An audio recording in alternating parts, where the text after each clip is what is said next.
चलिए जानते हैं आज की देश और दुनिया की सिलेक्टेड काम की और महत्वपूर्ण 50 बड़ी खबरों को सिर्फ 10 मिनट में। पर अभी तक आपने इस वीडियो को लाइक नहीं किया तो लाइक कर दीजिए। तो चलिए वीडियो स्टार्ट करते हैं। दिल्ली में संसद सत्र से पहले 28 नवंबर को होगी सर्वदलीय बैठक, पीएम मोदी भी होंगे शामिल। किसान महापंचायत में बोले राकेश टिकैत, एमएसपी पर बने कानून, मरने वाले किसानों को मिले शहीद का दर्जा। आधार कार्ड में एड्रेस बदलवाना हुआ आसान, देश भर में खुलेंगे 166 सेवा केंद्र, ऐसी होगी सुविधा। भारत के अगले टारगेट से पाकिस्तान आर्मी में मची खलबली, पीओके पर कब्जे के लिए इंडियन आर्मी को मिला ग्रीन सिग्नल। एयरटेल ग्राहकों को बड़ा झटका, महंगे हो गए हैं सभी रिचार्ज, 26 नवंबर से लागू होगा नया नियम। रक्षा हितों से कोई समझौता नहीं करेगी सरकार, S-400 की खरीद से भारत रूस सैन्य संबंधों के नए युग की होगी शुरुआत।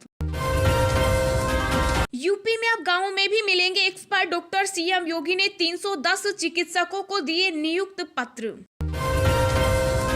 अरविंद केजरीवाल ने तीसरी गारंटी का किया ऐलान, पंजाब में प्रत्येक महिला को 1000 रुपए महीना देने का वादा। महाराष्ट्र में जेल भरो आंदोलन करेगी बीजेपी, पूर्व सीएम देवेंद्र फडणवीस ने उद्धव सरकार को दी चेतावनी। यूपी के पूर्व मुख्यमंत्री मुलायम सिंह के जन्मदिन पर जश्न का माहौल, पीएम मोदी, सीएम योगी समेत कई नेताओं ने दी बधाई। गृह मंत्री अमित शाह ने रखी रानी गेदिनालू आदिवासी स्वतंत्रता सेनानी संग्रहालय की आधारशिला, बोले देशभक्ति की भावना होगी जागृत। गोरखपुर में बोले भाजपा अध्यक्ष जेपी नड्डा, विपक्षी पार्टियों को प्रजातंत्र पर नहीं सिर्फ परिवार पर विश्वास। कोरोना वैक्सीन कोविशील्ड की 50 लाख खुराक 4 देशों को भेजेगा सीरम इंस्टीट्यूट ऑफ इंडिया, केंद्र सरकार ने दी अनुमति। आम आदमी के लिए अच्छी खबर, जल्द सस्ता हो सकता है पेट्रोल डीजल, 7 हफ्ते के निचले स्तर पर आए कच्चे तेल के दाम। ड्रग्स केस में आर्यन खान की जमानत को सुप्रीम कोर्ट में दी जा सकती है चुनौती, एनसीबी बना रहा है प्लान। देश में कोविड-19 के नए मामलों में आई गिरावट, 538 दिनों बाद 8488 केस हुए दर्ज, सक्रिय मामले भी घटे।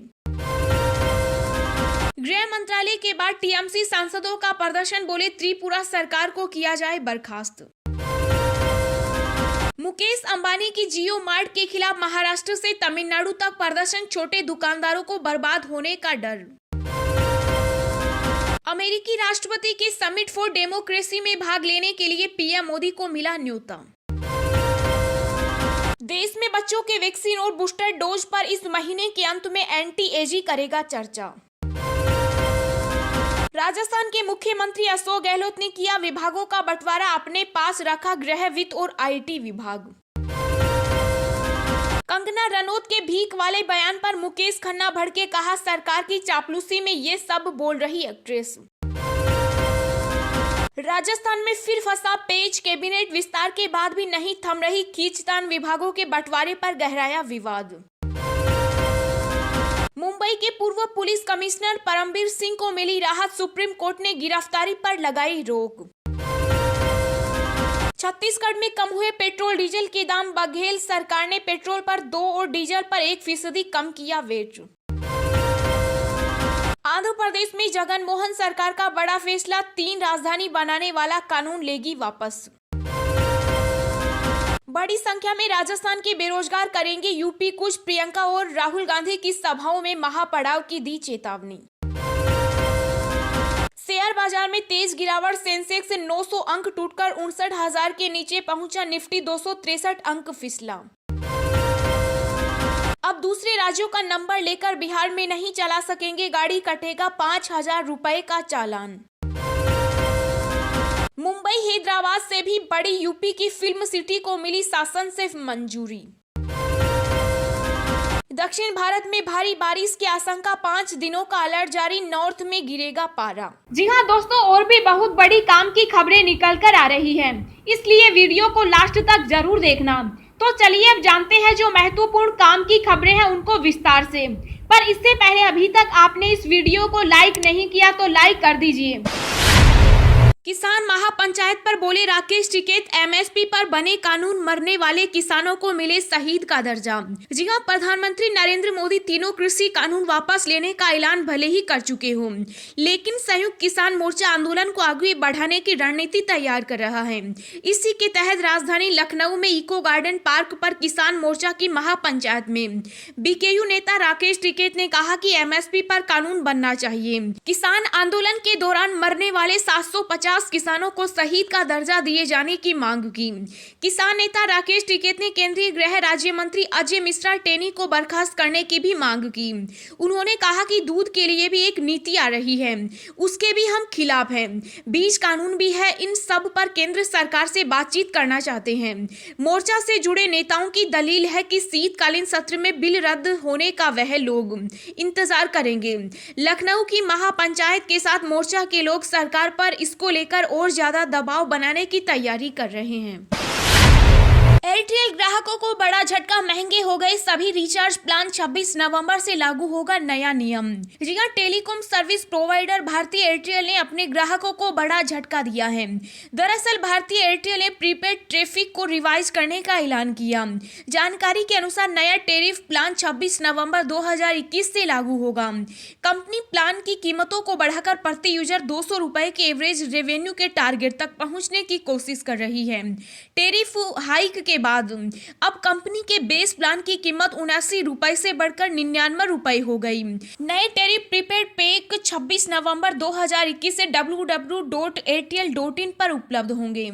Entry level tariff voice plan में 25% की बढ़ोतरी हुई, जबकि अनलिमिटेड वॉइस बंडल के लिए ज्यादातर मामलों में वृद्धि लगभग 20% है। प्लान में कंपनी 99 मिनट के टॉक टाइम के साथ 200 MB डेटा भी दे रही है और इस प्लान की वैलिडिटी 28 दिनों की है।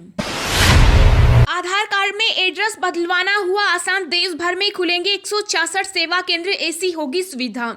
जी हां, क्या आप आधार में अपना पता बदलवाना चाहते हैं तो आपके लिए एक महत्वपूर्ण सूचना है। भारतीय विशिष्ट पहचान प्राधिकरण की ओर से यह जानकारी दी गई है कि देश भर में 166 आधार सेवा केंद्र खोले जा रहे हैं, जहां आधार नामांकन और पते में बदलाव जैसी सेवा दी जाएगी।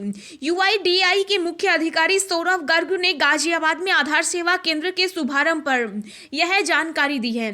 देश में अब तक 58 केंद्र काम करना शुरू कर चुके। इच्छुक व्यक्ति इन आधार सेवा केंद्रों में आधार नामांकन और पते में बदलाव जैसी सेवाओं के लिए जा सकते हैं। सौरभ गर्ग ने गाजियाबाद में आधार सेवा केंद्र के शुभारंभ पर कहा कि UIDAI ने देश भर के 122 शहरों में 166 आधार सेवा केंद्र संचालित करने की योजना बनाई है। इनमें से अब तक 58 केंद्रों की स्थापना पूरी हो चुकी और उन्होंने काम करना शुरू कर दिया है। उन्होंने बताया कि सभी केंद्र वातानुकूलित हैं और इन्हें बैठने की पर्याप्त क्षमता के साथ डिजाइन किया गया है तथा इन्हें दिव्यांगों की जरूरतों को ध्यान में रखते हुए बनाया गया है। SBI बैंक ने 40 करोड़ ग्राहकों को किया अलर्ट, बंद हो सकती है आपकी बैंकिंग सेवा, जानिए वजह। जी हां, देश के सार्वजनिक क्षेत्र के सबसे बड़े बैंक भारतीय स्टेट बैंक ने अपने ग्राहकों को अलर्ट किया है।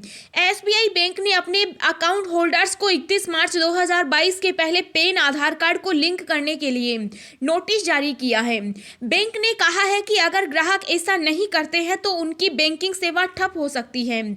SBI ने कहा कि हम अपने ग्राहकों को सलाह देते हैं कि वे किसी भी असुविधा से बचने के लिए अपने पैन को आधार से लिंक करें और एक निर्बाध बैंकिंग सेवा का आनंद लेते रहें। इसके साथ ही बैंक ने कहा कि पैन को आधार से लिंक करना अनिवार्य है। यदि पैन और आधार लिंक नहीं है तो पैन निष्क्रिय हो जाएगा। केंद्र सरकार ने कोरोना वायरस महामारी को देखते हुए पैन को आधार से जोड़ने की समय सीमा 30 सितंबर 2021 से बढ़ाकर 31 मार्च 2022 कर दी है। दिल्ली में संसद सत्र से पहले 28 नवंबर को होगी सर्वदलीय बैठक, पीएम मोदी भी हो सकते हैं शामिल। जी हां, संसद के शीतकालीन सत्र से पहले 28 नवंबर को सर्वदलीय बैठक होगी। इस बैठक में पीएम मोदी के भी शामिल होने की संभावना है। सर्वदलीय बैठक में विपक्षी पार्टियों के साथ संसद को सुचारू रूप से चलाने पर चर्चा हो सकती है।